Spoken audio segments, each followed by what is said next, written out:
প্রিয় রান্নাঘরের প্রিয় বন্ধুরা, বড়দের নমস্কার জানিয়ে ছোটদের স্নেহাশিস জানিয়ে আমি আবারও নতুন আরেকটা ভিডিও নিয়ে চলে এসেছি আপনাদের কাছে। তো কাছের এবং দূরের বন্ধুদের জন্য অনেক অনেক ভালোবাসা রইল। তো দেখতে থাকুন আমি কী নিয়ে এসেছি আপনাদের জন্য।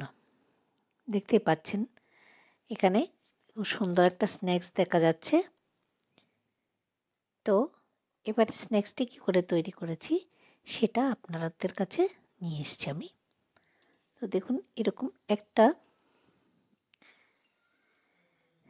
গ্রেটার নিয়ে নিচ্ছি। গ্রেটারের মধ্যে কোন জিনিসটা আমার দরকার পড়বে, উপরেরটা না, যেটা এরকম ঢেউ ঢেউ করা আছে, এই জায়গাটা আমার খুব প্রয়োজন পড়বে। তো এখানে আমি মাঝারি সাইজের দুটো আলু ছাড়িয়ে নিয়েছি, ছাড়িয়ে জলে রেখে দিয়েছিলাম।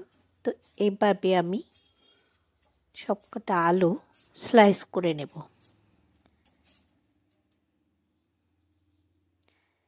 তো দেখুন স্লাইসগুলো কীরকম সুন্দর পাতলা পাতলা আকারের হয়েছে। তো এখানে আমি একটা বাটিতে একটু জল নিয়ে নিচ্ছি। জলটা কতটা দেবেন, জলটা হচ্ছে যাতে আলুটা একদম ডুবে থাকে সেই পরিমাণ জল দিতে হবে। এবার আমি এখানে নুন দিয়ে দিচ্ছি জলের মধ্যে। এইবারে দেব আমি কিছু রসুন বাটা।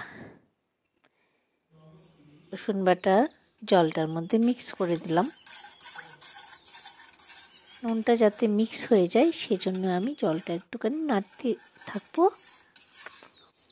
ততক্ষণে মিক্স হয়ে গেছে নুনটা। এবারে স্লাইস করা আলুগুলো আমি এর মধ্যে চুবিয়ে রাখবো ঘন্টাখানেক। যত বেশি রাখতে পারবেন তত ভালো, আর যদি সময়ের অভাব হয় তো অন্তত 30 মিনিটের মতো রাখতে হবে। তো এবারে সবকটা স্লাইস করা আলু আমি এখানে দিয়ে দিয়েছি। দিয়ে আমি ভালোভাবে মিক্স করে এটা ঢাকা দিয়ে রেখে দেবো ঘন্টাখানেকের জন্য। আমার হাতে সময় ছিল তাই আমি ঘন্টাখানেক রেখে দিয়েছিলাম। এবারে জল থেকে তুলে আমি একটা কাপড়ের মধ্যে আলুটা ভালো করে চেপে নিচ্ছি। দেখুন, জল থেকে তুলে জলটা ভালো করে চেপে নিয়ে একটা একটা করে কিন্তু আমি কাপড়ের উপরে মেলে দেবো। একটা পরিষ্কার শুকনো কাপড়ের উপর মেলে দিয়েছি। তো এভাবে কতক্ষণ মেলবেন, যতক্ষণের না জলটা শুকিয়ে যায়, অথবা আরেকটা কাপড় দিয়ে বারবার করে শুকনো কাপড় দিয়ে এভাবে চেপে চেপে নিলেও কিন্তু হয়ে যাবে। তো এভাবে আমি চেপে চেপে নিচ্ছি এক একটা কাপড় দিয়ে, যাতে জলটা টেনে নেই শুকনো কাপড়। তো এই জিনিসটা কিন্তু আমি প্রত্যেক বছর এরকম কেটে রোদে শুকিয়ে রেখে দিই। যখন চিপস খেতে বায়না করে তখন বাচ্চাদের জন্য কিন্তু এটা খুবই ভালো। তো চাইলে আপনারাও রেখে দিতে পারেন এরকম নতুন আলু এরকম করে রাখি। তো এখানে দেখুন আমি একটুখানি ময়দা নিয়েছি। ময়দার মধ্যে আমি দেব সামান্য লঙ্কা গুঁড়ো, দিয়ে এটাকে ময়দার সাথে আমি মিক্স করে নিয়েছি। এবার সেই আলুটা নিয়ে আমি এখানে উল্টে পাল্টে একটুখানি নিয়ে নিচ্ছি। দেখতে থাকুন। এভাবে নিচে একটু লাগিয়ে অল্প উল্টো মানে সামনে পেছনে দুদিকে কিন্তু আমি একটু একটু লাগিয়ে কিন্তু আবার ঝেড়ে নিচ্ছি, যাতে বেশি লেগে না যায়। এবার এরকম করে গোল করে ফোল্ড করে দুটোকে একসাথে আমি এবারে একটা টুথপিক দিয়ে রেখে দিচ্ছি।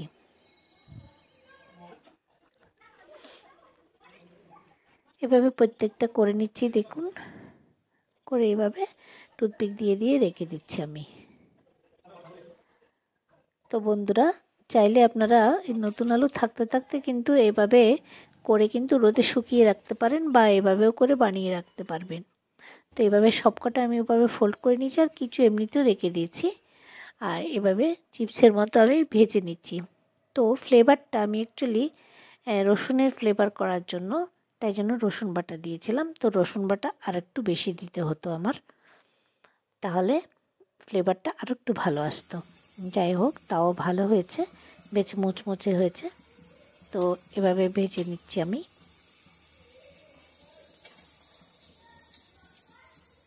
এভাবে ভেজে তুলছি, আর যেগুলো টুথপিক দিয়ে করে রেখেছিলাম সেগুলো এখানে তেলের মধ্যে আস্তে আস্তে এখন আমি ছেড়ে দিচ্ছি। তো বন্ধুরা, এটা সংগ্রহ করে কিন্তু আপনি সারা বছর খেতে পারবেন।